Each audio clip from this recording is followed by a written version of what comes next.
जय श्री कृष्ण, जय श्री राम। प्रिय भाई बहनों, हार्दिक अभिनंदन है आपका सत्य घटनाओं से बनी हुई सच्ची कहानियों की श्रृंखला में।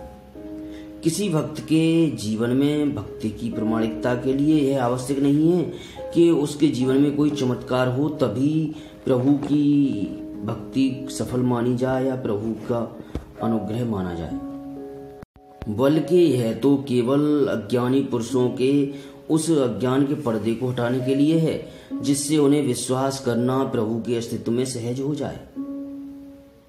आइए अब चलते हैं इस वीडियो की सच्ची कहानी पर। यह है भक्त पुरुषोत्तम की। राम नाम में जो रस है, उसका जो आनंद है, उसके बारे में इसमें बड़ी ही सुंदरता से वर्णन किया गया है। आपसे अनुरोध है कि पूरी कहानी को सुने और अधिक से अधिक शेयर भी करें। भक्त पुरुषोत्तम जो कि गंगा जी के पवित्र तट पर एक गांव में रहते थे। माता पिता छोटी उम्र में ही शरीर पूरा करके चले गए थे। दादी ने इनको पाला था। बुढ़िया दादी का भगवान में बड़ा सरल विश्वास था। वह दिन रात मुंह से राम राम रटती रहती थी। दादी के शुभ संग से पुरुषोत्तम को भी राम नाम रटने की बान पड़ गई। राम नाम से बड़ी अनोखी मिठास मिलती है, परंतु इस मिठास का अनुभव होता तभी है जब इसमें पूर्णतः रुचि होती है, और रुचि भी तभी होती है जब राम नाम को सतत सेवन किया जाए। पुरुषोत्तम जी तो बचपन से ही राम नाम रटने लगे थे, अतएव इनकी नाम में रुचि हो गई और रुचि होने पर इन्हें मिठास भी मिलने लगी। राम नाम का यह रस इतना मधुर है कि इसके एक बार भी चख लेने पर फिर इसके सामने सारे रस नीरस और फीके हो जाते हैं। श्री तुलसीदास जी ने गाया है, जो मोहे राम लागते मीठे, तो नव रस सट रस रस अनरस हैं जाते सब सीठे। यदि मुझे राम मीठे लगे होते तो नवरस अर्थात श्रृंगार, हास्य, करुण, वीर, रौद्र, भयानक, विभत्स, अद्भुत और शांत साहित्य के ये नौरस और छह कटु, तीक्ष्ण, मधुर, कसाय, अम्ल और लवण भोजन के ये छह रस नीरस और फीके पड़ जाते। पुरुषोत्तम इस रस का स्वाद चख चुके थे, इसीलिए उन्हें अब जगत के किसी रस में रति नहीं रह गई। दादी ने एक बार कहा, पर पुरुषोत्तम ने विवाह नहीं किया। समय पर दादी का देहांत हो गया।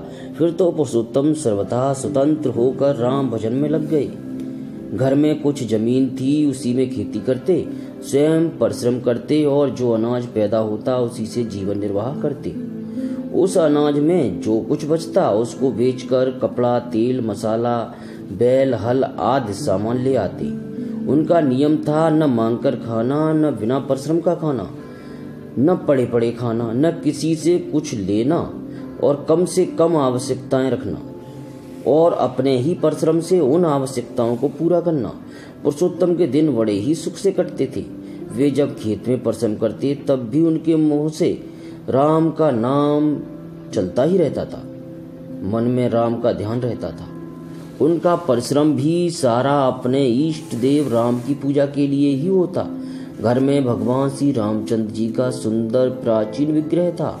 बड़े प्रेम, चाव, भाव और विधि से पुरुषोत्तम जी भगवान की पूजा करते। स्वयं रसोई बनाकर भगवान के भोग लगाते और उसी प्रसाद से अपने अंदर रहने वाले भगवान की तृप्ति करते। श्रीमद् भगवद गीता जी में भगवान ने स्वयं कहा है, मैं ही सब प्राणियों के शरीर में स्थित प्राण और अपान से संयुक्त वैश्वानर अग्नि रूप होकर 4 प्रकार के अन्न को पचाता हूँ। बाहर भी भगवान को भोग लगाना और भीतर भी भगवान को ही। भक्त जो कुछ करता है बाहर भीतर सब भगवान के लिए ही करता है। वह अपना अस्तित्व भी भगवान के ही आधार पर मानता है। स्वतंत्र न वह कुछ है, न उसका अपना कोई अलग कार्य है।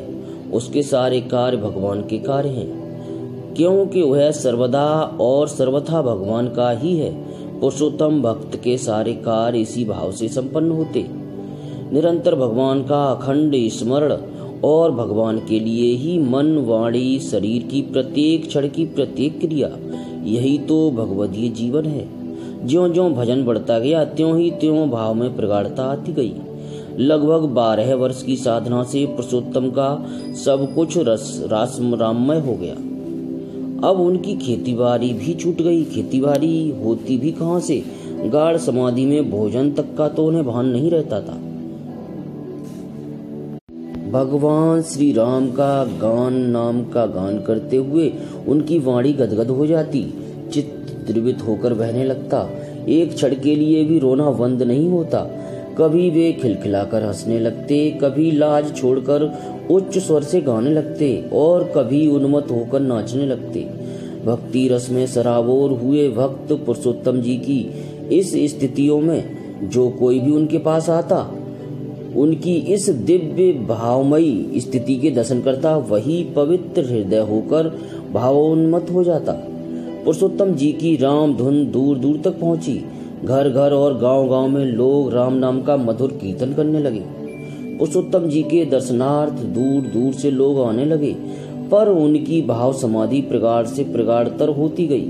वे सदा सर्वदा वाह ज्ञान सुन रहते और ऊपर बताए हुए भावों का विलक्षण प्रकाश उनमें निरंतर होता रहता। इस दशा में वे 5 वर्ष तक रहे।